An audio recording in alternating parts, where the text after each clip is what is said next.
ठीक है। और आज इंडियन पॉलिटी है आपके पास, ठीक है। लास्ट का टॉपिक याद है किसी को? अनुसूचियां पढ़नी है और पढ़ ली, आधारभूत लक्षण पढ़ लिया, बहुत बढ़िया।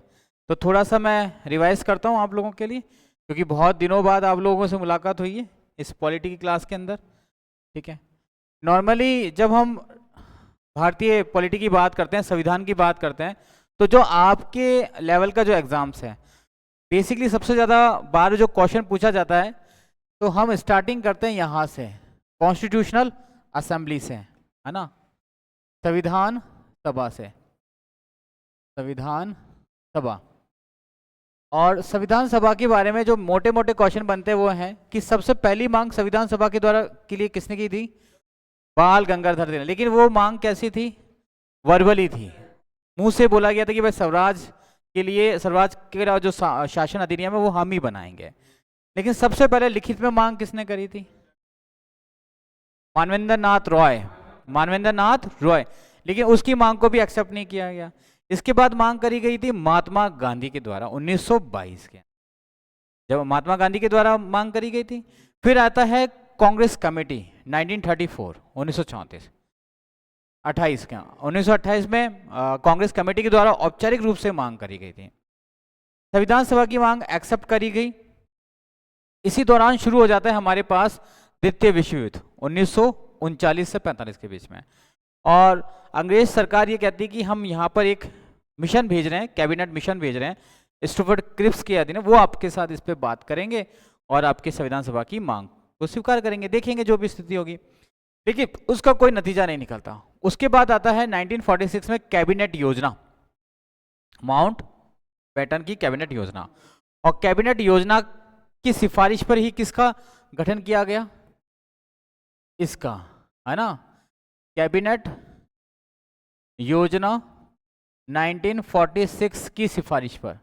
सबसे मेन पॉइंट है ये ना, कैबिनेट योजना 1946 की सिफारिश पर ही किसका जो है, हाँ, गठन किया गया संविधान सभा का। इसने 3 कंडीशनर दी थी। 10 लाख की आबादी पर एक पर्सन को हम सेलेक्ट करेंगे, ठीक है, और बड़े बड़े चीफ कमिश्नर राज्यों से हम लेंगे। इस कैबिनेट योजना में भारतीय संविधान सभा के लिए टोटल कितने मेंबरों का चुनाव किया जाना था? 389 का किया जाना था, जिसमें से नॉर्मल लोग कितने थे? 292 थे, ठीक है। 4 क्या थे? चीफ कमिश्नर स्टेट थे। इसके अलावा कितने बचे आपके? हाँ, 93 कहां से आने थे? देशी,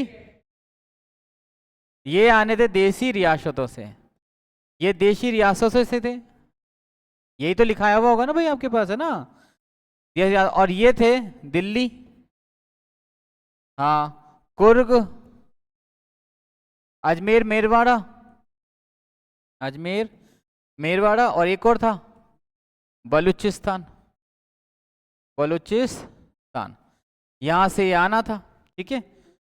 दिल्ली, कुर्ग, अजमेर मेरवाड़ा, हाँ, अजमेर मेरवाड़ा एक ही है, ठीक है। और ये जो थे सामान्य रूप से होने थे, ठीक है। संविधान सभा का गठन हो गया। गठन होने के बाद इसकी जो पहली बैठक थी वो कब हुई? 9 दिसंबर 1946 में हुई थी, है ना। बहुत, हाँ, बस यही चीजें रिवाइज होनी चाहिए और माइंड में आ जानी चाहिए, क्योंकि बेसिक क्वेश्चन यहीं से ही हमारे पास पॉलिटी के, है ना। उसके बाद तो स्टेट पॉलिटी आ जाएगी। इसका सबसे प्रमुख जो अध्यक्ष था वो कौन था? डॉक्टर सच्चिदानंद सिन्हा। लेकिन ये तो कैसे थे, किसके आधार पे थे? किसके आधार पे चुने गए थे? वरीयता के आधार पे, वरीयता के आधार पे। दूसरी बैठक कब हुई थी? 11 दिसंबर 1946। और इस समय क्या हुआ था? हमने स्थायी अध्यक्ष चुन लिया था, जिसका नाम क्या था? डॉक्टर राजेंद्र प्रसाद। और 2 हमने वाइस चेयरपर्सन भी चुन लिए थे, SC मुखर्जी करके, है ना, एक और था, ठीक है। इसके बाद आता है हमारे सामने 13 दिसंबर। 13 दिसंबर को क्या आया था भाई? उद्देश्य प्रस्ताव आया था, है ना। उद्देश्य प्रस्ताव किसने पेश किया था? JLN ने पेश किया था ना, जवाहरलाल नेहरू के द्वारा पेश किया था। इसके बाद आता है 22 जनवरी 1947। इस दिन क्या हुआ था? उद्देश्य प्रस्ताव को क्या कर लिया गया था? स्वीकार कर लिया गया था। ऑब्जेक्टिव रिजोल्यूशंस पास हो गया था, ठीक है। और 1900 फिर उसके बाद 1947 में देश आज़ादी होती है, आज़ाद हो जाता है और फिर वापस से संविधान सभा का गठन किया जाता है। फिर से संविधान सभा का गठन किया जाता है क्योंकि कुछ मेंबर जो होते हैं मुस्लिम लीग वाले होते हैं वो उसमें चले जाते हैं। इसके बाद आता है हमारे पास 24 नवंबर 1949। 24 नवंबर 1949 इस समय संविधान सभा की बैठक होती है और मैक्सिमम संविधान बनके हमारा यहाँ पे तैयार हो जाता है। फिर आता है आपके सामने 26 जनवरी 1950। संविधान पूरी तरह से क्या हो जाता है? लागू हो जाता है। लेकिन संविधान दिवस कब मनाया जाता है? 24 नवंबर को मनाया जाता है। कब मनाया जाता है? 24 नवंबर को मनाया जाता है। अंतिम बैठक 26 जनवरी के हो जाती है, ठीक है। संविधान बन गया, लागू बन गया, हो गया, तो भारत अब क्या बन गया? गणतंत्र राज्य बन गया, गणतंत्र देश बन गया। और भारत के पहले प्रधानमंत्री डॉक्टर पंडित जवाहरलाल नेहरू और प्रथम राष्ट्रपति डॉक्टर राजेंद्र प्रसाद। और प्रधानमंत्री के रूप में उन्होंने भाषण दिया था, वो लिखवाया था कि हमने भाग्य विधु के नाम से, है ना, वो नोट डाउन करना अगर जगह बाकी हो तो उसके अंदर ना भारत के, चलो मैं लिखवा दूंगा उसको अपने आप, है ना, अपने शब्दों में लिखवा दूंगा उसको। इसके बाद हमने देखा हमारे संविधान बन गया। संविधान जब बना था तो संविधान में टोटल भाग कितने थे? 22 भाग थे, ठीक है, 22 भाग थे। कुल अनुसूचियां कितनी थी? 8 अनुसूचियां थी। हाँ, 8 अनुसूचियां थी। कितने जो है अनुच्छेद थे? 395 अनुच्छेद थे। वर्तमान में जो स्थिति है वो क्या है? वर्तमान में भाग अभी भी 22 के 22 ही हैं। अनुसूचियां जो हैं 12 हो चुकी हैं और अनुच्छेद 395 हो चुके हैं। और ऑप्शन में हमको क्या मिलते हैं? 44 भी मिलते हैं, लेकिन वो क्लोज, सब क्लोज हैं, इसलिए हम सब 395 को ही लेते हैं। हाँ, ठीक है। अब जो हमारा संविधान बना, इस संविधान का जनक किसको बोला जाता है? डॉक्टर, है ना, भीमराव अंबेडकर जी को बोला जाता है, ठीक है। आपको ये बताया गया था कि संवैधानिक सलाहकार कौन था? इंपॉर्टेंट है, स्टार लगा के रखिए, है या नहीं उसमें? संवैधानिक सलाहकार, हाँ, BN राव, ये जो है हमारे संवैधानिक सलाहकार हैं। जबकि अंबेडकर जी कौन है? ड्राफ्ट कमेटी के चेयरपर्सन है, ड्राफ्ट कमेटी के अध्यक्ष हैं। यही दिखाया ना भाई आपको। ये मोटी मोटी चीजें हैं जो आपको नहीं भूलनी है। बाकी तो चलो कोई क्वेश्चन आएगा तो वो आपके लेवल का नहीं होगा तो किसी और के लेवल का भी नहीं होगा, लेकिन ये क्वेश्चन गलत नहीं होने चाहिए, ठीक है। इसके बाद इन लोगों ने काफी दुनिया के देशों का संविधान का स्टडी किया और हमने जब संविधान के सोर्सेज देखे तो हमने सोर्सेज 2 तरह के देखे, एक देशी स्रोत देखा और एक विदेशी देखा। देशी स्रोत में सबसे इंपॉर्टेंट क्या था हमारे सामने? 1935 का अधिनियम, और इसमें से एज इट इज कितने अनुच्छेद ले लिए? 295 तो इसी में से उठा लिए लगभग, हाँ, 70 75 80% जो कॉन्स्टिट्यूशन है वो तो हमने इससे उठा लिए, बाकी अलग अलग देशों से थोड़ा थोड़ा लिया। अब सोर्सेस अमेरिका से अलग लिया, राष्ट्रपति महाभियोग की प्रक्रिया अलग ली, इंग्लैंड से अलग लिया, नागरिकता अलग से ली, आपातकाल प्रबंधन जो है जर्मनी से लिया, बहुत सारी चीजें हमने ली। फिर बात करी कि किसके ऊपर? प्रियम्बल के ऊपर, प्रस्तावना के ऊपर, यही बात करी गई थी, यहां तक आ गए थे हम लोग, ठीक है। प्रस्तावना की शुरुआत कहाँ से होती है? बहुत बढ़िया, हाँ, इस तरह से याद होना चाहिए, हम भारत के लोग, ये वाली चीज आपको लिखाई हुई है ना, ठीक है। हम भारत के लोग भारत को संपूर्ण प्रभुत्व संपन्न लोकतांत्रिक गणराज्य समाजवादी लोकतंत्र, है ना, बनाने के लिए। अब इसमें तीनों जो शब्द थे उनको अरेंज करके भी आपको बताए गए थे। इसमें कितने प्रकार के न्याय की बात करी गई है? बहुत बढ़िया, कितने प्रकार के न्याय बताए गए? 3, कौन कौन से हैं? हाँ, सीक्वेंस में, एक है सामाजिक, एक दूसरा है आर्थिक और तीसरा है राजनीतिक, ठीक है, राजनीतिक। ये 3 प्रकार के न्याय की बात करी गई है। इसमें कितने प्रकार की समता की बात करी? समानता की बात नहीं करी गई है, समता है। इसमें कितने प्रकार की स्वतंत्रता की बात करी गई है? 5 प्रकार की, हाँ वो तो अलग है, स्वतंत्रता है ना। स्वतंत्रता कितने प्रकार की है? 5 प्रकार की है। बहुत बढ़िया। किस किस की है? एक है धर्म की उपासना, हाँ धर्म, विचार, अभिव्यक्ति और व्यक्ति, उपासना और विश्वास की ये स्वतंत्रता है सारी, है ना। ये स्वतंत्रता है सारी। ठीक है, विचार, अभिव्यक्ति, विश्वास की स्वतंत्रता ना, 5 प्रकार की स्वतंत्रता है। समता के बारे में बात करिए। और ये जो हमारी प्रस्तावना है इसका एंडिंग का किन शब्दों से होता है? अधिनियमित, हाँ सबसे पहले आएगा अंगीकृत, अंगीकृत, अधिनियमित, आत्मार्पित, आत्मार्पित है, अधिनियमित आत्मार्पित है, आत्मार्पित, यही है ना आत्मार्पित। ये 3 शब्दों से हमारा जो संविधान है उसकी क्या होती है? पूर्ति हो जाती है। और भारत की जो प्रस्तावना किस पर आधारित है? वो आधारित है उद्देश्य प्रस्ताव पर आधारित है, जवाहरलाल नेहरू के उद्देश्य प्रस्ताव पर आधारित है।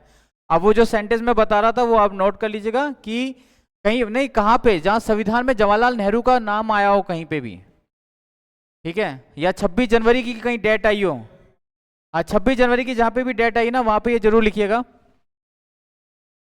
26 जनवरी 1950। ठीक है, लाल किले, लाल किले पर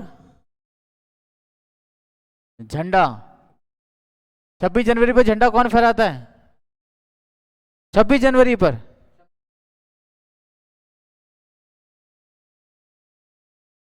26 जनवरी पे झंडा कौन फहराता है ये बताओ? लाल किले पे। और 15 अगस्त पे कौन फहराता है? अभी कौन सा गया था? अगस्त गया था। और अभी भाषण किसने दिया था? 15 अगस्त पर प्रधानमंत्री झंडा फहराता है और 26 जनवरी पर राष्ट्रपति झंडा फहराता है। ठीक है, याद रखना। ठीक है, लाल किले पर झंडा हाँ ये याद रखनी पड़ेगी, हैं? बहुत बहुत चीजें होती हैं यार, बहुत चीजें। ठीक है, लाल किले पे झंडा फहराते समय, फहराते हुए, फहराते हुए प्रथम प्रधानमंत्री क्या नाम है?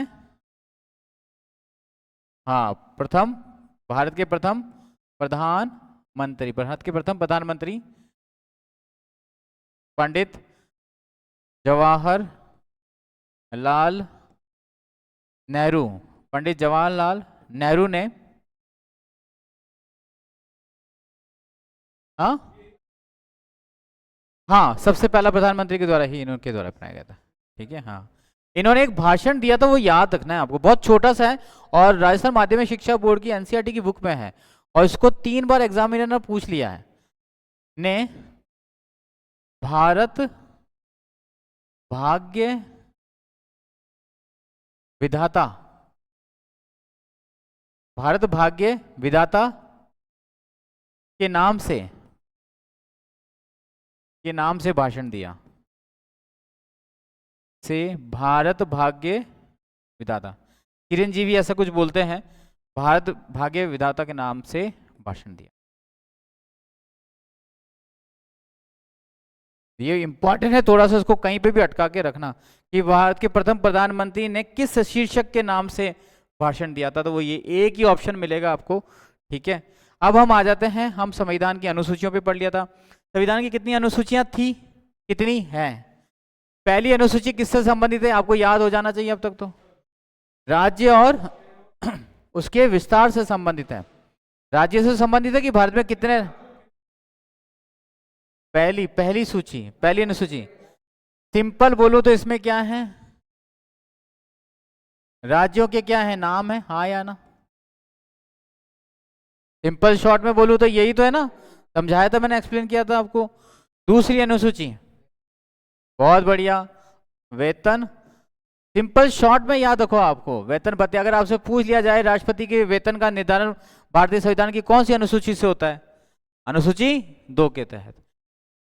तीसरे में क्या है? शपथ प्रारूप है, शपथ प्रारूप है, शपथ फॉर्मेट है, विधायकों की है, ठीक है, प्रेसिडेंट की नहीं है इसमें, ठीक है ना। हाँ, विधायकों और सांसद की है। और इसमें आपको ये बताया था कि राष्ट्रपति किसकी शपथ लेता है, तो याद रखना राष्ट्रपति शपथ लेता है भारतीय संविधान की रक्षा और गोपनीयता की। गवर्नर भी इसी की शपथ लेता है। जबकि प्रधानमंत्री जो है राष्ट्रपति जो शपथ लेता है, राष्ट्रपति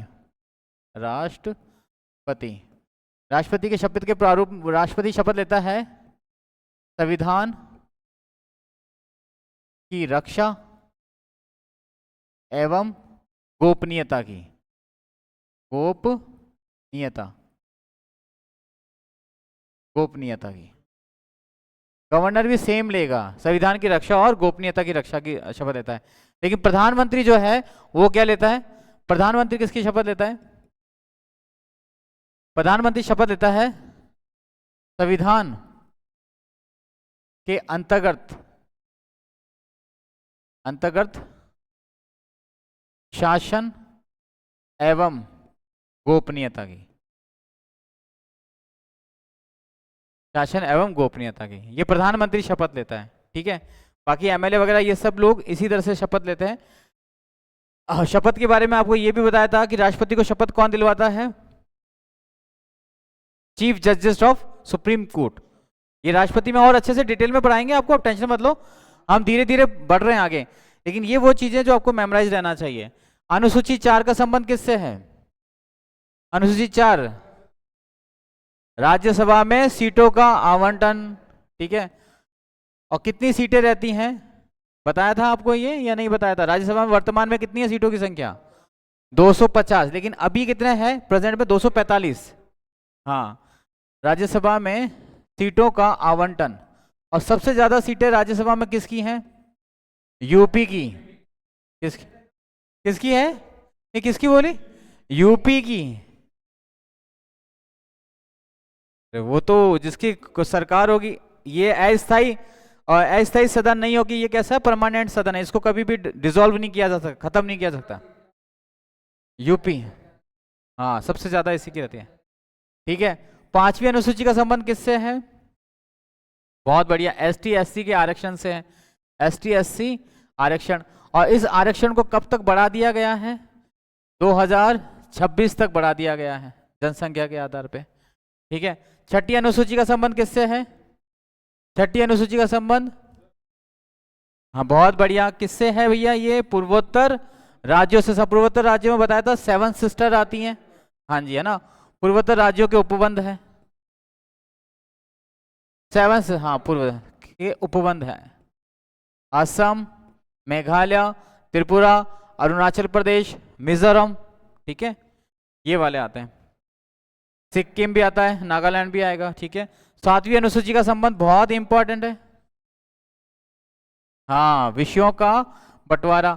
अब विषयों के बंटवारों का आपको ये बताया था कितनी सूचियों में किया गया है, 4 में, बहुत ही बढ़िया, क्योंकि पहली कौन सी है, केंद्र सूची है, दूसरी कौन सी है, राज्य सूची है, तीसरी कौन सी है, समवर्ती सूची, और एक चौथी और रह गई, उसका नाम क्या है, अपशिष्ट। और अपशिष्ट सूची में कौन से विषय आते हैं, जो विषय इन तीनों सूचियों में नहीं है वो जाएंगे अपशिष्ट सूची में, और उस पर अधिकार किसका होगा, कानून बनाने का संसद का होगा। इनके नंबर भी बताए थे मैंने आपको, पहले के और पुराने के। पहला नंबर, पुराना, नया नंबर कितना है अभी वर्तमान में, पहले कितने थे, 97 थे। राज्य सूचियों में अभी वर्तमान नंबर कितना है, 66 है, 66 है, 67 है, 59, 69, पहले थे कितने, 69 हो गए, 69 नहीं होंगे, 67 होगा, हाँ वो कम हुए होंगे ना, 66 होंगे, 60, हाँ 66 होंगे। समवर्ती सूची में ज्यादा हो गए, हाँ इसमें 52 हो गए, और पहले थे 47 थे। और अपशिष्ट सूचियों के विषय के तो कोई लेना देना नहीं है, ठीक है। इसके बाद आती है 8वीं अनुसूची। 8वीं अनुसूची का संबंध किससे है, भाषाओं से। कितनी भाषाओं को मान्यता प्रदान कर चुके हैं अपन, 22। जब संविधान बना था तब कितनी भाषाओं को मान्यता थी, 14 थी। है ना। फिर आपको ये भी बताया था, 4 लास्ट की भाषाएं बताई थी मैंने, कौन कौन सी, 19 बताई, 19 कौन सी है, 20 कौन सी है, 21 कौन सी है, और 22वीं कौन सी है। बहुत बढ़िया, बोडो, डोंगरी, संथाली, और संथाली है 21वीं है, संथाली। और लास्ट की कौन सी है, मैथिली है 22वीं। और भारत की राजकीय भाषा कौन सी है, राजकीय, राष्ट्रीय भाषा नहीं है हमारे पास, राष्ट्रीय भाषा नेशनल लैंग्वेज नहीं है हमारे पास, कौन सी है, राजकाज की भाषा है ये, राजकीय राष्ट्रीय भाषा नहीं है। लिपि भी बताई थी आपको, कौन सी है, देवनागरी लिपि है। याद आ रही है ना सारी चीजें, भूली भटकी। और मेरे हिसाब से पढ़ा नहीं होगा पलट के इसको किसी ने, आज पढ़ा बना। और बॉस आपने याद होना चाहिए। 9वीं अनुसूची का संबंध किससे है, ये तो, ये पहले ये सुन लो, ये 8वां अनुसूची अब पुरानी हो गई। 8 अनुसूचियां थी ना, अब आ रही है जो अनुसूचियां सारी संशोधन से आई हैं, संविधान के संशोधन 19, इसका संबंध किससे है, भूमि सुधार आंदोलन से है, भूमि सुधार। और इसको कब जोड़ा गया था, 1951 में जोड़ा गया था, कौन से संविधान संशोधन से, पहले संविधान संशोधन से। यही लिखा है आपने, है यही तो लिखा है, 1951 में इसको ऐड किया गया था, और पहले संविधान संशोधन के द्वारा इसको जोड़ा गया। ठीक है। 10वीं अनुसूची, इसका संबंध किससे है, दल बदल से है, दल बदल। लेकिन इसका कोई फर्क थोड़ा ना पड़ रहा है, कोई फर्क नहीं पड़ रहा। इससे कब जोड़ा गया था, 85 में, कौन से संविधान संशोधन के द्वारा, 52 कॉन्स्टिट्यूशन अमेंडमेंट के द्वारा। ठीक है। 11वीं अनुसूची, इसका संबंध किससे है, ग्राम पंचायत से है, किससे है, ग्राम, हाँ स्थानीय स्वशासन बोल लो आप इसको, या फिर आप ग्राम पंचायत बोल लो तो ज्यादा अच्छा रहेगा, या पंचायती राज से देख लो आप इसको, पंचायती राज, स्थानीय स्वशासन या पंचायती राज। और इसको कब जोड़ा गया था, 1992 के अंदर, कौन से संविधान संशोधन से, 73वें। लागू कब हो गई है, 1993 के अंदर, 1993 में लागू हो गया। कानून कब बन गया था, 1992 के अंदर। इसी तरह से आती है 12वीं अनुसूची, ये हाँ शहरी स्थानीय निकाय से, इसको भी 1992 में, कौन से संविधान संशोधन, 74 से। और लागू कब हो गया, 1993 में। लेकिन राजस्थान में लागू कब हो गया, 1994 में। 1 साल लगाए इन्होंने राजस्थान में लागू होने। भाई ये अप्रैल में खत्म होने वाला था, और 28 29 अप्रैल 30 अप्रैल को खत्म होने वाला था ये, और 28 29 तीर को इन्होंने इसको लागू कर दिया राजस्थान गवर्नमेंट ने। यहाँ तक ही हैं सारे नोट्स आपके, सोर्सेस तो आए गए होंगे, अनुसूचियों तक ही थे। अब हम बात करते हैं संविधान के भागों के बारे में। ठीक है, संविधान के भाग के बारे में बात करें तो पहले हम भाग पढ़ेंगे जो हमारे इंपॉर्टेंट भाग होंगे, एक एक जो भी मेन भाग हैं वही सारे पढ़ेंगे। 5 भाग तक तो मैं 4 भाग तक तो मैं आपको बहुत डिटेल में चलूंगा, फिर उसके बाद थोड़ा सा हो जाएगा। सबसे पहले लिखिएगा संविधान के भाग, संविधान के भाग, संविधान के भाग। अच्छा, प्रियम्बल लगाने के लिए मैंने बोला था, आपने लगाई क्या, प्रस्तावना चिपकाने के लिए बोला था ना, याद होनी चाहिए प्रस्तावना, कहीं पहले याद करी थी, कब जब क्लास ले रहे थे तब, या उससे पहले, लेकिन याद तो रखनी पड़ेगी ना। आप इतने सारे लोग बैठे हो तो आपको ये सारी चीजें याद होनी चाहिए, बहुत सारे लोग हैं आप सभी। ठीक है, और तो याद होना चाहिए। देखो इसमें पहला जो लाइन है वो क्या है, प्रारंभ में संविधान में कुल भागों की संख्या, कुल भागों की संख्या 22 थी। कितनी थी, 22 थी। ठीक है, और वर्तमान में भी कितनी है, हाँ जी यही आपको याद रखना है, वर्तमान में भी यह संख्या, या वर्तमान में भी संविधान के कुल भागों की संख्या, संविधान के कुल भागों की संख्या, हाँ कितनी है, 22 ही है, 22 ही है। ठीक है भाई। फिर बात आती है कौन कौन से भाग किस किस से संबंधित है। तो अब सबसे पहले हम लिखते हैं भाग एक। ठीक है, आपको दो चीजें याद रखनी है, एक भाग का नाम और भाग और उसमें आने वाले अनुच्छेदों की संख्या है। नहीं, लेकिन अब उसमें डिटेल में चल रहे हैं हम एक एक। वो तो शॉर्ट में बढ़ाया था मैंने, सारे भाग कौन सा अनुच्छेद कितने आ रहे हैं वो तो है ना आपके पास, लेकिन अब हम उनको डिटेल में पढ़ रहे हैं। ठीक है, भाग संख्या एक। अब आपने भाग संख्या एक देखा है तो आपको अच्छे से पता है कि इसमें अनुच्छेदों की संख्या कितनी, 1 से 4 अनुच्छेद कितने आते हैं इसमें, 1 से 4 आता है। किसी को डाउट है तो आप अभी पूछ लो मुझसे, नहीं आ रहा ना। अब बात करते हैं अनुच्छेद एक की। अनुच्छेद एक में क्या है, अनुच्छेद एक। ठीक है, भाग भाग एक का नाम क्या है पहले बताओ मेरे को आप। एक काम करो, पहले आप ये सारे भागों का एक बार रिवीजन करो, कम से कम 5 भाग तो आपको अभी याद करना ही है, भाग 5 तक याद करना है।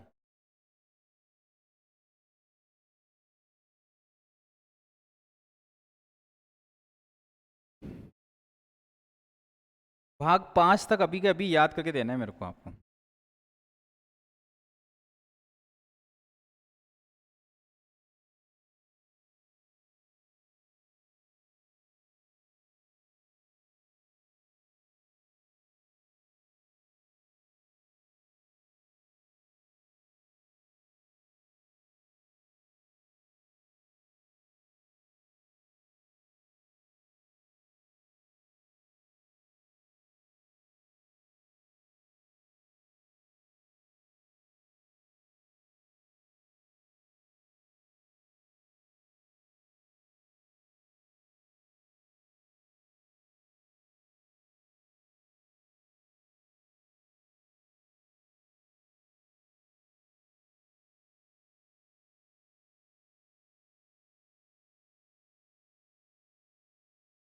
पांच पांच याद होने चाहिए, 5 पूरे अनुच्छेदों के साथ, बाकी के याद भले ही बाद में करना, लेकिन 5 अभी के अभी होने चाहिए इसी वक्त विद द आर्टिकल्स। हो गए पक्का, कॉपी बंद करके सुनूंगा मैं आप सबसे। भाग जो हैं आपके पांचों के पांचों भाग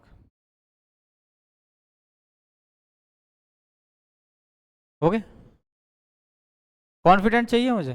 चलो रखिए जी, पांचों भाग के नाम बताओ, पांचों भाग के अनुच्छेदों की संख्या के बारे में बताओ। अरे आराम से ऐसे आराम से। हाँ, संघ और राज्य ठीक है, 5 से 11। नागरिकता ठीक है, 12 से 35।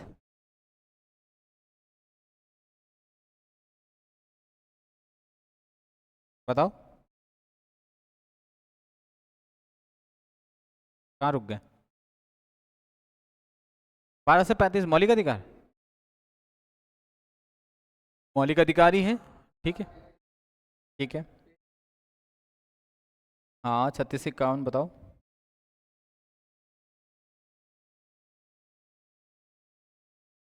टीपीएसपी सही है, और हम्म, सरदार स्वर्ण सिंह समिति। हम्म, 36 से 52 से, हाँ कार्यपालिका, हाँ सारी चीज बताई थी मैंने आपको। हाँ हाँ, कैग, कैग है ना, ठीक है। अब जो हमारी नागरिकता है इससे वापस हम लोग शुरू कर रहे हैं ना, अनुसूचियां कर दी ना आपने सारी हमने, ठीक है।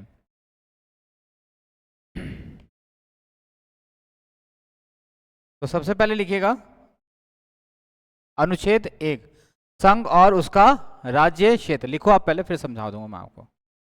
ये संघ और, हाँ संघ और उसका राज्य क्षेत्र आपको पता ही है, ये तो 1 से 4 तक है। आर्टिकल 1 अनुच्छेद 1, ठीक है।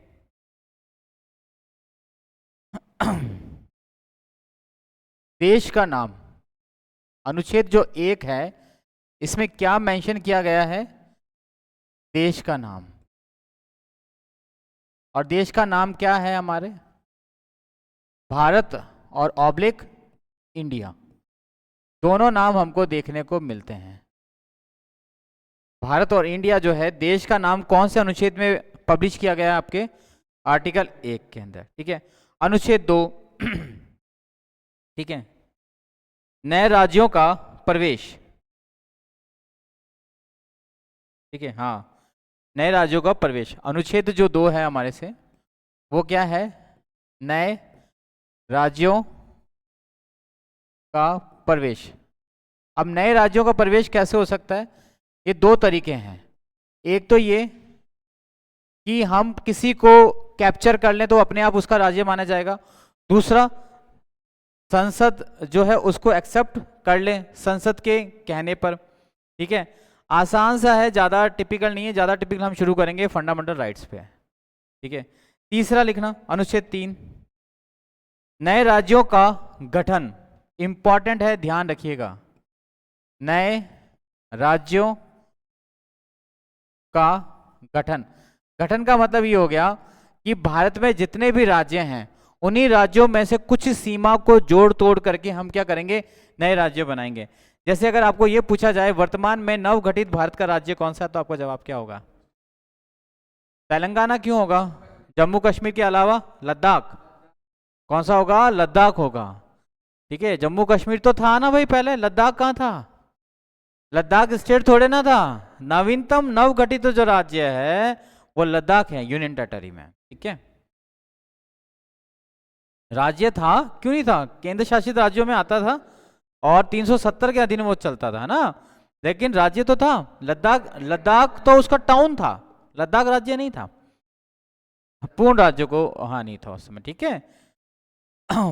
लिखना, अनुच्छेद कौन सा हो गया आपके सामने? 3 हो गए, हाँ, ठीक है। इसके अलावा इसी के अंदर एक और चीज आती है, वो आती है राज्यों का नाम परिवर्तन। राज्यों का नाम हाँ 3 में आते हैं ये, 3-4 चीजें आएंगी इसमें। राज्यों का नाम परिवर्तन भारतीय संविधान के कौन से अनुच्छेद के तहत किया जाता है? अनुच्छेद 3 के तहत किया जाता है। पहले ये 5 तक ही सबसे ज्यादा इंपॉर्टेंट आर्टिकल्स आते हैं, ठीक है। नेक्स्ट आता है अनुच्छेद 4, ठीक है, जिसमें ये आता है अनुसूची 1 और अनुसूची 4 में, और सॉरी अनुसूची 1 के अंदर लिख लेना आप। अनुसूची 1 में का संबंध किससे है? राज्यों के नाम से है, हाँ या ना है ना? आर्टिकल 4। अनुसूची 1, अनुसूची 1 में परिवर्तन, अनुसूची 1 में परिवर्तन। भारत में 28 राज्य हैं और उन सभी राज्यों का नाम भारतीय संविधान की कौन सी अनुसूची में लिखा गया है? अनुसूची 1 में लिखा गया है। तो जो भी चेंजेस होगा वो किस में चेंज किया जाएगा? अनुसूची 1 में। कौन से आर्टिकल के तहत? आर्टिकल 4 के तहत। आर्टिकल 4 के तहत ये 4 लाइनें आई है, ठीक है। पहला, देश का नाम कौन से अनुच्छेद में लिखा गया है? 1 में लिखा गया है, ठीक है। क्या नाम लिखा गया है? हाँ, ठीक है। और अगर आपको पूछ लिया जाए कि भारत और इसका नाम क्या है, तो यहां इसको पूरा नाम बोलते हैं भारत संघ, यानी भारत राज्यों का एक संघ होगा। और इंडिया के लिए बोला जाए तो इंडियन, इसका होगा यूनियन, ठीक है ना, यूनियन होगा, फेडरेशंस नहीं होगा। इंडिया फेडरेशंस नहीं है, यूनियन। यूनियन और फेडरेशंस में क्या मतलब होता है? देखो 2 शब्द होते हैं, एक का नाम होता है फेडरेशंस और एक का नाम होता है यूनियन। इन दोनों का मीनिंग एक ही होता है, हिंदी में तो संघ होता है, लेकिन अंतर क्या है? जो राज्य फेडरेशंस में शामिल होते हैं वो एक समझौते के तहत शामिल होते हैं, और अगर वो चाहें तो उस स्टेट से दूर हो सकते हैं, अलग हो सकते हैं, मतलब समझौता तोड़ सकते हैं। लेकिन जो राज्य, जैसे आज हमारे पास पड़ोसी राज्य है, पड़ोसी देश मानो बांग्लादेश है, श्रीलंका है, कोई भी है, अगर इनमें से कोई भारत की यूनियन में शामिल हो गया एक बार शामिल हो गया, तो वो वापस अलग नहीं हो सकता। लेकिन अमेरिका में ऐसा नहीं है। अमेरिका क्या है? अमेरिकन फेडरेशंस है। अमेरिकन में कोई भी राज्य शामिल हो जाता है तो वो उससे वापस अलग हो सकता है, समझौते के तहत। इसलिए भारत जो है फेडरेशंस नहीं है, भारत क्या है, यूनियन नहीं है। अब क्या होगा आपके साथ क्वेश्चन में, भारत संघ हिंदी में दो जगह देखने को मिलेगा, लेकिन इंग्लिश में इंडिया यूनियन और इंडिया फेडरेशन देखने को मिलेगा। या फिर इंग्लिश के अंदर ही आपको हिंदी में लिख दिया जाएगा इंडियन यूनियन, इंडियन फेडरेशंस, या भारतीय यूनियन या भारतीय फेडरेशंस। और आपको गांठ बांधनी है कि भारत जो है क्या है, यूनियन है, फेडरेशन नहीं है। और यूनियन का मतलब क्या हो गया, जो भी एक देश या एक राज्य एक बार भारत में शामिल हो गया वो उसके बाद मुझसे अलग नहीं हो सकता। मतलब ये जो आज हमारा राजस्थान है जाके भी भारत से अलग नहीं हो सकता, चाहे हैदराबाद हो, चाहे छत्तीसगढ़ हो, चाहे जम्मू कश्मीर हो। जम्मू कश्मीर किस में शामिल था, इंडियन यूनियन में शामिल था, तो अलग नहीं हो सकता, वो नहीं तोड़ सकते हम उसको, अलग छोड़ ही नहीं सकते, उसको आना ही पड़ेगा, उसको साथ लेके चलना ही पड़ेगा हमको, ये चीज है। ठीक है, तो आपका पहला भाग कंप्लीट हो गया, कितने अनुच्छेदों के साथ, 4 के साथ। लिखिएगा आर्टिकल और सॉरी पार्ट 2।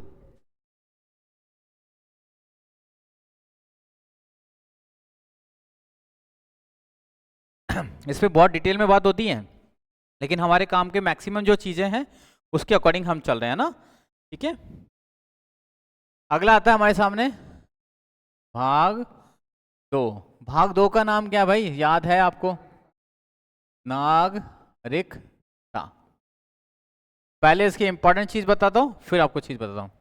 ठीक है, इसका अनुच्छेद कौन सा है, अनुच्छेद, हाँ, अनुच्छेद संख्या 4 से लेकर 5 से लेकर 11 तक, 5 से लेकर 11। ठीक है, अब बताओ नागरिकता से संबंधित कितने अनुच्छेद है हमारे पास, है ना, 6 हो गए। पहला इंपॉर्टेंट पॉइंट लिखना, भारत में एकल नागरिकता का प्रावधान है। भारत में यही होंगे भाई, भारत में एकल नागरिकता का प्रावधान है, भारत में एकल नागरिकता का प्रावधान है, भारत में एकल नागरिकता का प्रावधान है। पहला इंपॉर्टेंट पॉइंट है, ध्यान रखना, single citizenships allows in the India.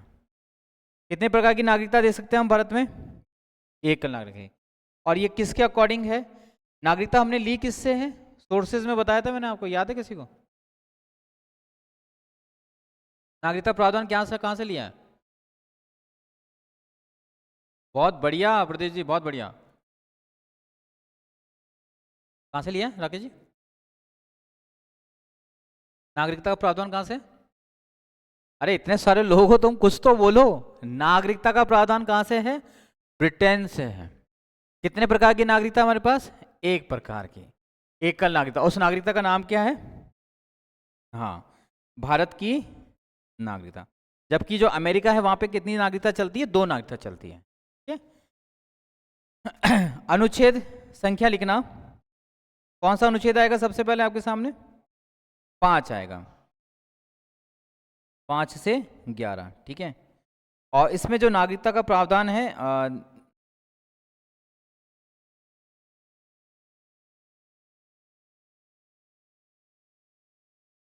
Article 11 direct लिख लो आप। ठीक है, अनुच्छेद 11 की हम नागरिकता कैसे ग्रहण कर सकते हैं, बस इतना सा है, अनुच्छेद 11। इसमें बहुत सारे प्रावधान आते हैं, जैसे आर्टिकल 5 में बता देता हूँ, शॉर्ट में बता देता हूँ, 11 हमारा काम का है। 5 में क्या होता है कि ये पूछा जाता है कि वह भारत के नागरिक होंगे जो 15 अगस्त की मध्य रात्रि से पहले यहाँ पे थे। ठीक है, उनको स्वतः भारतीय नागरिकता मिल गई। आर्टिकल 6 में ये बोला गया है वह भारत के नागरिक होंगे जो 15 अगस्त मध्य रात्रि से पहले पाकिस्तान से कहाँ आ गए, भारत में आ गए। आर्टिकल 7 में यह कहा गया है कि भारत की नागरिकता अपने आप समाप्त हो जाएगी उनके लिए जो 15 अगस्त मध्य रात्रि को भारत से कहाँ चले गए, पाकिस्तान चले गए, ऐसे। और 8 के अंदर नागरिकता को के लिए कुछ नियमावली है, 10 साल तक का ऐसा कुछ होता है। लेकिन हमारा काम का जो आर्टिकल है वो कौन सा है, 11। ठीक है, अनुच्छेद 11 लिखना, नागरिकता के संबंधित प्रावधान कि हमें जो नागरिकता है कौन प्रदान करता है। इसमें आप डायरेक्ट ये लिखो, अनुच्छेद 11, इसमें है नागरिकता संबंधित नागरिकता संबंधित प्रावधान। छोटा सी चीज है, इंपॉर्टेंट, ज्यादा लगती नहीं हमारा अकॉर्डिंग एग्जाम्स के अकॉर्डिंग, लेकिन बस ये इंपॉर्टेंट है, ध्यान रखना, इसको नहीं भूलना। भारत की नागरिकता से संबंधित संविधान का भाग कौन सा है? भाग 2 है, ठीक है। ठीक है, नेक्स्ट लिखना, नागरिकता अधिनियम 1955। हाँ, इसी में नागरिकता अधिनियम 1955 है क्या? अब लिखवा तो दिया, अब ये क्यों लिखवाया वो देखिए। आपसे पूछ लिया जाए भारत में नागरिकता अधिनियम का वर्ष कौन सा है? 1955। भारत में आज भी जितने लोग नागरिक हैं या नागरिक बनते हैं वो कौन से अधिनियम के तहत बनते हैं? 1955 के तहत, ठीक है। और इस नागरिकता अधिनियम को पास करने वाले कौन है? संसद, पार्लियामेंट। क्योंकि 1952 में हमारे यहाँ पे आम चुनाव हो गए थे, और आम चुनाव होने के बाद नागरिकता अधिनियम को 1955 में क्या कर दिया गया था? पास कर दिया गया। तो भारतीय नागरिकता अधिनियम किस वर्ष का है? 1955 का, ठीक है। नेक्स्ट लिखना, जिसके तहत, ठीक है, हाँ, के तहत नागरिकता प्राप्ति के तरीके, कि कैसे हम नागरिकता को प्राप्त कर सकते हैं, कितने तरीके हैं वो, या कौन सा तरीका नहीं है। पहला, अगर किसी का जन्म भारत में हुआ है तो वो स्वतः क्या माना जाएगा? भारत का नागरिक, क्योंकि भारत में जन्म होते ही उसको क्या मिल जाएगा? बर्थ सर्टिफिकेट मिल जाएगा, ठीक है। जन्म होना अनिवार्य है, पहला पॉइंट है, ठीक है। दूसरा, उसकी फैमिली का बैकग्राउंड भारत में होना चाहिए, ठीक है। यानी कि उसका क्या होना चाहिए? माता पिता में से कोई एक जो होना चाहिए, उसका जन्म का होना चाहिए, भारत में होना चाहिए, ठीक है। तो उसको भारत का नागरिक डिक्लेयर किया जा सकता है। तीसरा, रजिस्ट्रेशंस। अब रजिस्ट्रेशंस को आपको हिंदी में लिखना पड़ेगा, ये पंजीकरण। नागरिकता को कैसे प्राप्त किया जा सकता है? या तो जन्म ले लो, या अपना जो वंशावली यहां पे बढ़ा लो, या फिर क्या कर लो? पंजीकरण करो। वंशावली का मतलब होता है विवाह। अगर कोई फॉरेनर इंडिया से विवाह कर लेगा, कोई है ना लड़की भारत के लड़के से शादी कर लेगी, तो उसको नागरिकता कौन सी मिल जाएगी? फिर भारतीय नागरिकता मिल जाएगी, ठीक है। लेकिन अगर लड़का शादी करके इंडिया छोड़ देता है तो उसकी भारत की नागरिकता अपने आप समाप्त हो जाएगी, ठीक है। आ रहा है ना समझ में? ठीक है। चौथा है प्राकृतिकरण। चौथा है प्राकृतिकरण, ठीक है। प्राकृतिकरण का मतलब क्या है? कि कोई देश जो है अपने आप भारत के अंदर मिलना चाहता हो, तो वो देश, उस देश के नागरिक क्या कहलाएंगे? फिर भारत के नागरिक कहलाएंगे। और छठा है क्षेत्र समाविष्टि। पांचवा है क्षेत्र समाविष्टि। क्षेत्र समाविष्टि, ठीक है। क्षेत्र समाविष्टि का मतलब है कि मान लीजिए आज भारत और पाकिस्तान में अंदर युद्ध के अभी आसार हैं, अगर लड़ाई हो जाती है और जो पीओके है, वैसे हम भारत उस पर अधिकार जताते, पाकिस्तान वाले भी हैं, अगर पीओके के से भी ज्यादा एरिया इंडिया कैप्चर कर लेता है, तो वहां पे जितने भी लोग रह रहे होंगे वो क्या कहलाएंगे? फिर भारतीय नागरिक कहला देंगे, ठीक है। तो आप मुझे ये बताओ, भारत में नागरिकता प्राप्त करने के कितने तरीके हैं? 5 तरीके हैं, ठीक है। जन्म, वंश, पंजीकरण, प्राकृतिकरण और क्षेत्र समाप्ति। प्राकृतिकरण में एक और चीज आती है, वो क्या आती है? कि कोई क्षेत्र अपनी ओर से भी मिलना चाहे और हम उसको भी समझौते से हम उसको मिलाना है, कि कोई देश भारत में क्या हो जाए? यूनियन में शामिल हो जाए। भाई यहां पे तो कैप्चरिंग का बात होगा, जबरदस्ती वॉर होगा, इसमें वॉर समझौता दोनों चीजें हो सकती हैं। पंजीकरण में क्या है? एक व्यक्ति को भारत में लगातार 10 साल तक रहना जरूरी है, कम से कम 10 साल तक वो लगातार यहाँ पे रहेगा, भारत की आर्थिक स्थिति में योगदान देगा तो ही वो क्या कहलाएगा, भारत का नागरिक कहलाएगा। ठीक है, नेक्स्ट पॉइंट, इसके अंदर उन 2019 में संशोधन हुआ है, ध्यान रखना, ये वाली बात भी याद रखना। भारतीय नागरिकता अधिनियम में संशोधन कब किया गया? वर्ष 2019 में संशोधन किया गया, संशोधन किया गया,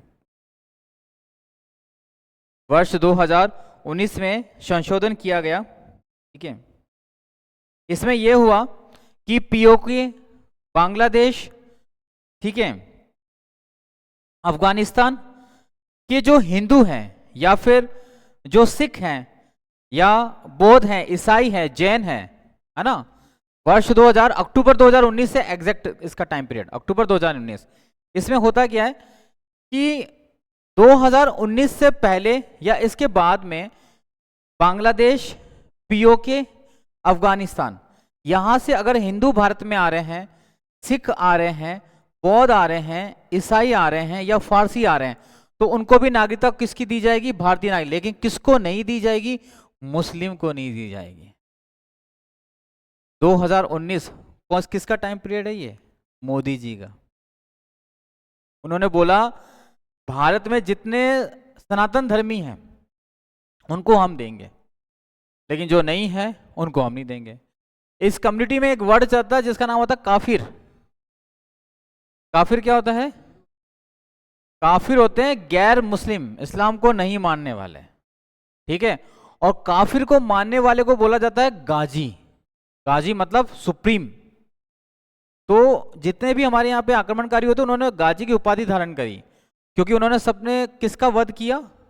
किसका कत्ल किया? वध तो क्या, कत्ल किया काफिरों का। काफिर मतलब गैर इस्लामी, है ना, गैर मुस्लिम, उनको काफिर बोला। और काफिर में ये सारे आ गए, बौद्ध आ गए, सिख आ गए, ईसाई आ गए, फारसी आ गए और हिंदू आ गए। तो ये जो ट्रेडिशंस है उसको तोड़ा और उन्होंने बोला कि ये जो लोग हैं, अगर ये अफगानिस्तान से भारत आते हैं, बांग्लादेश से भारत आते हैं, पीओके से भारत आते हैं, तो इनको हम भारत का नागरिक बना देंगे। किसके थ्रू? पंजीकरण के थ्रू। आप न्यूज में सुनते होंगे ना, इतने सालों से हम ले रहे हैं लेकिन रजिस्ट्रेशन की एप्लीकेशन लगाई, लेकिन अभी तक हमको भारत की नागरिकता नहीं मिली, क्योंकि उनकी छानबीन में टाइम लगता है। ठीक है, सुप्रीम कोर्ट में कोई ना कोई कारण आ जाता है। तो 2 हमने अनुच्छेद पढ़ ली, 2। ठीक है, अगला भाग कौन सा हमारे पास? भाग 3। 3 स्टार लगा के चलना है इस पे, जितना टाइम मिल जाए आपको इसका बार बार रिवीजन करना है। भाग 3, हाँ 3 स्टार लगाओ इस पे, भाग 3। और भाग 3 का नाम क्या है? फंडामेंटल राइट्स, मौलिक अधिकार। फंडामेंटल राइट्स यानी मौलिक अधिकार। और मौलिक अधिकार हमने कहां से लिए हैं? मौलिक अधिकार अमेरिका से। हाँ सही कह रहे हो आप, बिल्कुल ठीक है। मौलिक अधिकार अनुच्छेद कहां से कहां तक है? बहुत बढ़िया, शाबाश, ये याद होना चाहिए ना। अनुच्छेद 12 से 35। ठीक है, अब जैसे मैंने नागरिकता वाले में एक लाइन लिखवाई थी कि भारत में कितने प्रकार की नागरिकता का प्रावधान है? एकल नागरिकता। कितने का? उस एकल नागरिकता वाली लाइन के आगे लिख देना अनुच्छेद 40 के अनुसार। भारत में एकल नागरिकता का प्रावधान है, उसके आगे लिखना अनुच्छेद 40 के अनुसार। एक पूरी लाइन लिखी थी ना, अनुच्छेद 40 लिख देना ब्रैकेट में बस। ठीक है, एकल नागरिकता अनुच्छेद 40। अब वही चीज अब यहां पे बताता हूं। चीज क्या है कि संविधान के द्वारा कुल 7 मौलिक अधिकार प्रदान किए गए थे। मौलिक अधिकार प्रदान किए गए थे। ठीक है, संविधान के द्वारा कुल 7 मौलिक अधिकार प्रदान किए गए थे। ठीक है, वर्तमान में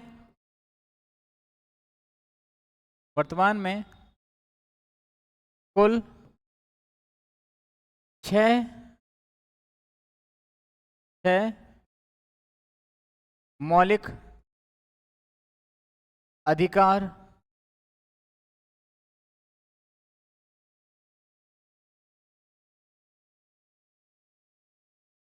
वर्तमान में कुल 6 मौलिक अधिकार ही प्रदान है। ठीक है, हाँ वही वही लिखवा रहा हूँ भाई, लिखवा रहा हूँ। ठीक है, संपत्ति के अधिकार को मौलिक अधिकारों की श्रेणी से निकालकर संपत्ति के अधिकार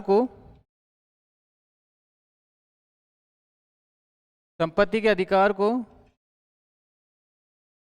मौलिक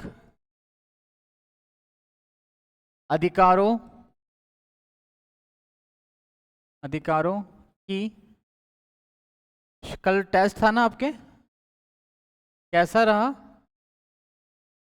श्रेणी से निकालकर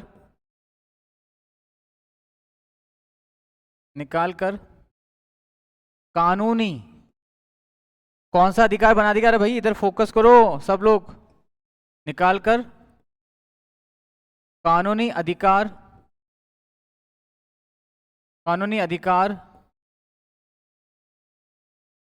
का रूप दे दिया गया। ठीक है, कानूनी अधिकार का रूप दे दिया गया।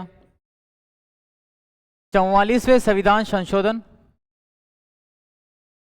44वां संविधान संशोधन 1978 के द्वारा संपत्ति के अधिकार को अनुच्छेद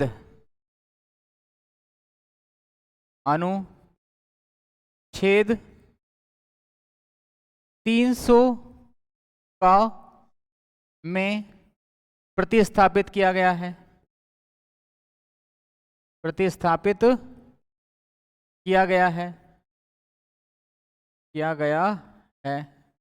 ठीक है, और लास्ट पॉइंट इसके अंदर जो आता है वह क्या है,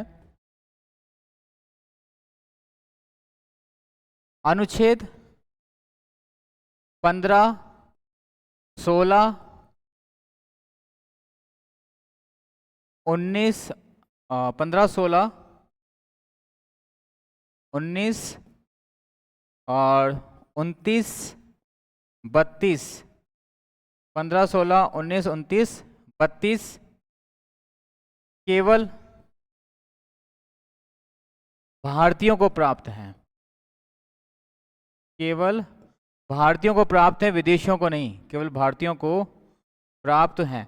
मतलब ये किसी भी विदेशी को ये अधिकार नहीं है कि वो भारत में आकर भारत की सरकार के खिलाफ कुछ बोलेगा। आर्टिकल 19 समझ आ रहा है आपको? यहां से ये कुछ ऐसी सेंटेंसेस हैं जो आपको ये याद होने चाहिए। ठीक है, कौन सा वाला देखना पड़ेगा इसका यार मुझे। भाग 1 के लिए पूछ रहे हो ना मेरे को?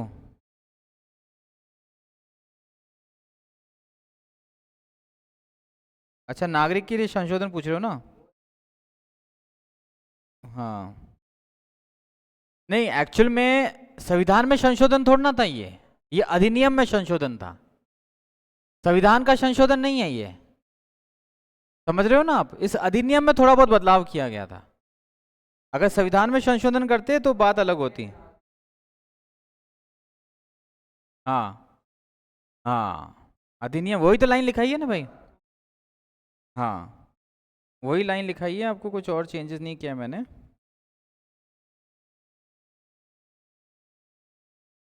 ठीक है, अब इसके आगे की जो चीज़ें हैं वो आपको हम आपकी नेक्स्ट क्लास में बता देंगे।